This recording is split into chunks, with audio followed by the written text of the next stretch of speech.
Hello friends, అందరికీ నమస్కారం. Welcome back to our channel. రాష్ట్రంలో అర్హులైనటువంటి విద్యార్థులకు తల్లికి వందనం పథకం కింద నిధులను విడుదల చేయబోతున్నట్లు ఏపీ ప్రభుత్వం బిగ్ అనౌన్స్‌మెంట్ అయితే చేసింది.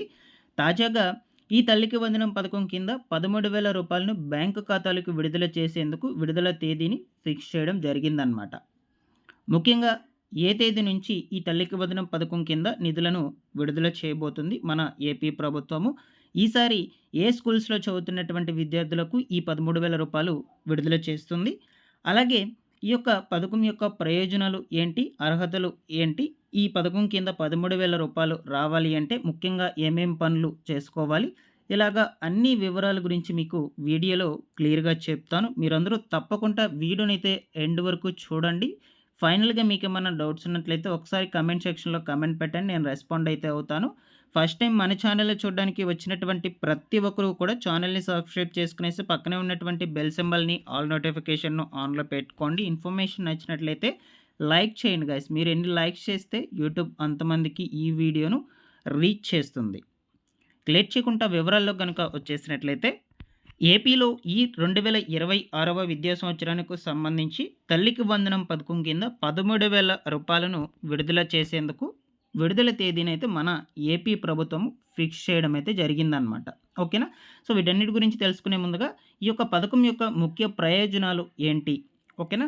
సో అయితే ఈ తల్లికి వందనం పథకం కింద ఒక్కో విద్యార్థికి రూ. 15,000 ఆర్థిక సహాయం అయితే అందిస్తామని ప్రకటించడం జరిగింది. బట్ మనకు ఈ యొక్క తల్లికి వందనం పథకం కింద రూ. 13,000 మాత్రమే విద్యార్థుల యొక్క తల్లుల ఖాతాల్లోకి రిలీజ్ చేస్తున్నారనమాట.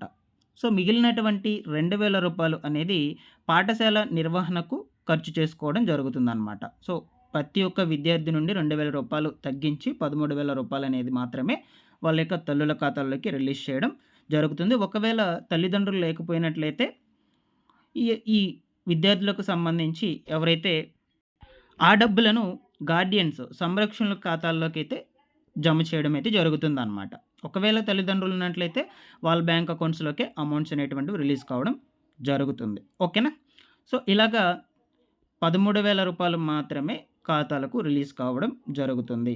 ఇంకొక పాయింట్ చూద్దాము. కుటుంబంలో ఎంతమంది పిల్లలు ఉంటే అంతమందికి కూడా ఈ తల్లికి వందనం పథకం కింద రూ. 13,000 అనేది జమ చేస్తామని సీఎం నారా చంద్రబాబు నాయుడు గారు ప్రకటించడం జరిగింది.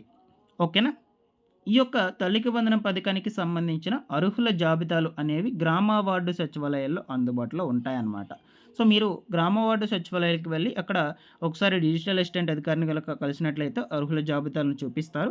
సో అర్హుల జాబితాలో ఉన్నటువంటి పేర్లో ఉన్నటువంటి వాళ్ళకి మాత్రమే ఈ తల్లికి వందనం పథకం నిధులు అనేటువంటివి జమ కావడం జరుగుతుంది. ఓకేనా? సో ఒకవేళ మీకు తల్లికి వందనం పథకం కింద నిధులు గనుక రాకపోయినట్లయితే గ్రామ వార్డు సచివాలయాల్లో ఫిర్యాదులు చేసుకోవచ్చు. సో మీరు ఒకసారి గనుక అబ్జర్వ్ చేసినట్లయితే మీకు గుర్తే ఉంటుంది. ఫస్ట్ ఇన్‌స్టాల్‌మెంట్ రిలీజ్ చేసినప్పుడు చాలా వరకు కూడా పడలేదనమాట. సో అప్పుడు గ్రీవెన్స్ పెట్టుకున్నారు అమౌంట్స్ పడలేదని. ఆర్టీ యాక్ట్ కింద చాలామందికి పేమెంట్‌ను హోల్డ్‌లో పెట్టారు. మీకు అందరికీ తెలిసే ఉంటుంది. సో అప్పుడు గ్రీవెన్స్ పెట్టుకోమని ప్రభుత్వం ఒక ఆప్షన్ ఇచ్చింది. దాని తర్వాత గ్రీవెన్స్ పెట్టుకున్నారు. గ్రీవెన్స్ పెట్టుకున్నాక వెరిఫికేషన్స్ చేసి మళ్ళా అర్హులైనటువంటి వాళ్ళందరికీ కూడా నిధులు జమ చేయడం జరిగిందనమాట. సో ఇలాగా మీకు గనక డబ్బులు రాకపోయినట్లయితే ఒకసారి గ్రామ వార్డు సచివాలయంకి వెళ్ళి గ్రీవెన్స్ పెట్టుకోవచ్చు. ఆప్షన్ కూడా ఉంది మనకు.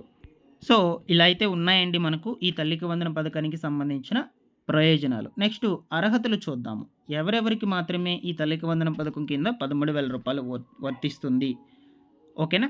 సో ఫస్ట్ వచ్చేసి దరఖాస్తులు చేసుకున్నటువంటి విద్యార్థులు ఎవరైతే ఉంటారో విద్యార్థి లేదా విద్యార్థిని వాళ్ళ యొక్క తల్లిదండ్రులు తప్పనిసరిగా ఆంధ్రప్రదేశ్ రాష్ట్రంలో శాశ్వత నివాసితులైతే అయి ఉండాలన్నమాట. వేరొక స్టేట్‌లో గనక నివసిస్తూ ఉన్నట్లయితే అటువంటి వాళ్ళు ఈ పథకానికి అర్హులు కారనమాట. ఓకేనా?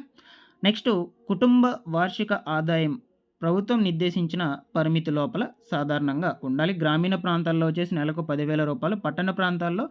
12,000 లేదా చెల్లుబాటు అయ్యే అంటే తెల్ల రేషన్ కార్డ్ అనేది కలిగి ఉండాలి. ఓకేనా? గ్రామీణ ప్రాంతాల్లో ఉన్నటువంటి వాళ్ళకు రూ. 10,000 లోపు ఈ యొక్క వార్షిక ఆదాయం అనేది అయితే ఉండాలన్నమాట.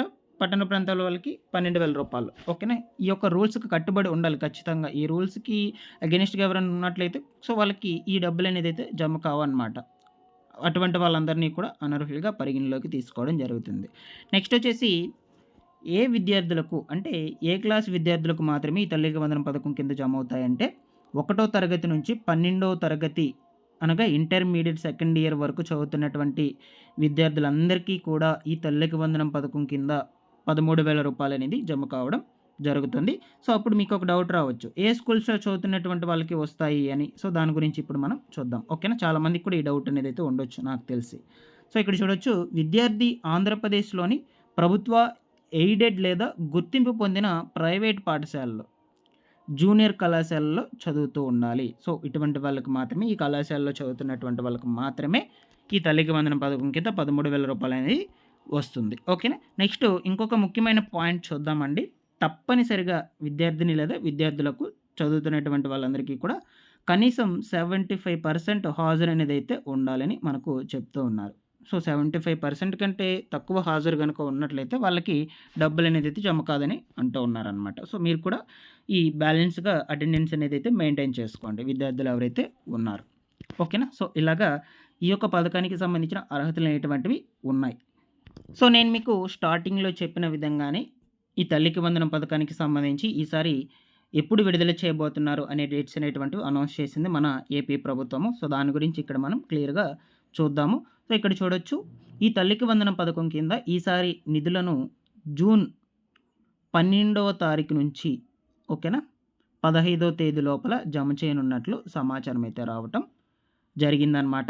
ఇప్పటికే స్కూళ్ళు, కాలేజీల నుంచి విద్యార్థుల యొక్క వివరాలు విద్యాశాఖ అయితే చేరడం జరిగింది. ఈసారి దాదాపుగా 78 లక్షల మంది విద్యార్థులు అర్హులుగా ఉన్నట్లు గుర్తించడం జరిగింది మన ఏపీ ప్రభుత్వం. ఓకేనా. సో, అయితే ప్రతి ఏటా కూడా మనకు ఈ యొక్క తల్లికి వందనం పథకం కింద నిధులను జూన్ 12వ తారీఖున అంటే పాఠశాలలు రీఓపెన్ అయ్యే టైంలోనే రిలీజ్ చేస్తాం జరుగుతుందనమాట. సో, గత ఏడాదికి సంబంధించి కూడా ఆ టైంకి రిలీజ్ చేశారు. అయితే ఈ 2026 సంవత్సరానికి సంబంధించి కూడా మనకు జూన్ 12 నుంచి 15 లోపల ఆ మధ్యలో ఏ డేట్‌నైనా రిలీజ్ చేసే అవకాశం అయితే ఖచ్చితంగా ఉంటుంది. సో, ప్రతి ఏటా కూడా ఇంతేననమాట. ఓకేనా. సో, ఇప్పుడు మనకు ఈ డబ్బులను యాక్చువల్‌గా మన లెక్క ప్రకారం వచ్చేసి సెకండ్ ఇన్‌స్టాల్‌మెంట్స్‌లో రిలీజ్ చేస్తున్నారు. బట్ గవర్నమెంట్ లెక్క ప్రకారం వచ్చేసి ఇది మనకు ఫోర్త్ ఇన్‌స్టాల్‌మెంట్ లెక్కన చెప్తూ ఉన్నారనమాట. ఎందుకంటే ఫస్ట్ రిలీజ్ చేసినప్పుడు అప్పుడు ఎలా రిలీజ్ చేశారంటే 2వ తరగతి నుంచి ఇంటర్మీడియేట్ సెకండ్ ఇయర్ వరకు మధ్యలో ఫస్ట్ ఇయర్ తీసేయండి. ఇంటర్మీడియేట్ సెకండ్ ఇయర్ వరకు చదువుతున్నటువంటి విద్యార్థులకు ఒక ఇన్‌స్టాల్‌మెంట్‌లో రిలీజ్ చేశారు. దాని తర్వాత వచ్చేసి ఫస్ట్ క్లాస్ కొత్తగా ఎవరైతే జాయిన్ అయ్యి ఉంటారో విద్యార్థులు, సో, ఫస్ట్ క్లాసు అండ్ అలాగే ఫస్ట్ ఇయర్ ఎవరైతే ఉంటారో ఓకేనా. సో, వాళ్ళకి సంబంధించి ఒకసారి రిలీజ్ చేశారనమాట. సో, ఫైనల్‌గా లాస్ట్‌లో వచ్చేసి గ్రీవియన్స్ పెట్టుకునేటువంటి వాళ్ళకైతే థర్డ్ టర్మ్‌లో రిలీజ్ చేశారు. సో, ఆ లెక్కన ప్రభుత్వం కన్సిడర్ చేసింది. బట్ మనం లెక్క ప్రకారం వచ్చేసి ఇది సెకండ్ ఇన్‌స్టాల్‌మెంట్ ఇప్పుడు రిలీజ్ చేసేది ఈ ఏడాదికి సంబంధించి. ఓకేనా. సో, ఎవరు కూడా కన్‌ఫ్యూజ్ అయితే అవ్వద్దు. సో, అర్హులైనటువంటి ప్రతి ఒక్కరికి కూడా ఈ డబ్బులనేదైతే జమ కావడం జరుగుతుంది. సో, ఈ ఫస్ట్ క్లాస్ కొత్తగా జాయిన్ అవుతారు కదా! ఇప్పుడు first class intermediate first year. So, మీరు మాత్రం కొంచెం వెయిట్ చేయండి. మీ డేటా మొత్తం కూడా మళ్ళా గవర్నమెంట్‌కి వెళ్ళాలి కాలేజీల నుంచి. అప్పుడు మళ్ళా మీకు వెరిఫికేషన్ ఉంటుంది. దాని తర్వాత ఈకేవైసీ అప్డేట్ కూడా ఉంటుంది. ఫైనల్‌గా మీకు డబ్బులనేది రావడం జరుగుతుందనమాట. సో, మీకు కొంచెం లేట్ అయితే అవుతుంది. రిమైనింగ్‌లో క్లాసులు చదివేటువంటి వాళ్ళందరికీ కూడా త్వరగానే డబ్బులనేటువంటివి రిలీజ్ చేయడం జరుగుతుంది. సో, ఇక అన్నిటికంటే ముఖ్యంగా మీ యొక్క తల్లిదండ్రుల యొక్క బ్యాంకు ఖాతాలకు ఈ రూ. 13,000 జమ కావాలి అంటే తప్పనిసరిగా ఇప్పుడు నేను చెప్పేటువంటి పనులను మీరు చేసుకోండాలనమాట. సో, ఫస్ట్ వచ్చేసి బ్యాంక్ అకౌంట్‌లోకి పడాలంటే ఆ బ్యాంక్ అకౌంట్ వర్కింగ్‌లో పెట్టుకోవాలి. అలాగే బ్యాంక్ అకౌంట్‌ని ఆధార్‌కి లింక్ చేసి పెట్టుకోండాలి ఖచ్చితంగా. బ్యాంకు ఖాతాకి ఎన్‌పిసిఐ కూడా లింక్ చేసుకోవాలి. అలాగే బ్యాంకు ఖాతాకి ఈకేవైసీ అప్డేట్ కూడా చేపించుకోవాలి. సో, బ్యాంక్ అకౌంట్‌కి పనిచేస్తున్నటువంటి మొబైల్ నంబర్ లింక్‌లో ఉంటే ఇంకా మంచిది. ఎందుకంటే మీకు డబ్బులు పడిందా లేదా అని మెసేజ్ రూపంలో రావటం జరుగుతుంది. సో, ఇప్పుడు నేను చెప్పినటువంటి పాయింట్స్ జాగ్రత్తగా గుర్తుపెట్టుకోండి. మీకు బ్యాంక్ అకౌంట్స్‌లోకి పడాలంటే మెయిన్‌గా ఎన్‌పిసిఐ. సో, ఇది చాలామందికి కూడా తెలియదు. మీ మొబైల్ ఫోన్‌లోనే చేసుకోవచ్చు. ఒకసారి యూట్యూబ్‌లోకి వెళ్లి సెర్చ్ చేస్తే చాలా వీడియోస్‌నే వస్తాయి. ఆ వీడియోస్‌లో చెప్పినటువంటి స్టెప్స్‌ని ఫాలో అప్ చేసి లింక్ అప్ చేసుకోండి. మీకు కావాలంటే సెపరేట్ వీడియోని చేస్తాను. కామెంట్ సెక్షన్‌లో అడగండి. సో, రెగ్యులర్‌గా మన టెలిగ్రామ్ ఛానల్ నుంచి కూడా అప్డేట్స్ అనేటువంటివి వస్తూనే ఉంటాయి. టెలిగ్రామ్ ఛానల్ లింక్ నేను డిస్క్రిప్షన్‌లో పెట్టేస్తున్నాను. అందరూ కూడా జాయిన్ అయితే అయిపోండి. సో, ఇటువంటి లేటెస్ట్ అప్డేట్స్ కోసం సబ్స్క్రైబ్ చేసుకునేసేయండి. Thanks for watching this one guys. ఈ ఇన్ఫర్మేషన్ యూజ్‌ఫుల్ అనిపిస్తే లైక్ చేసేయండి.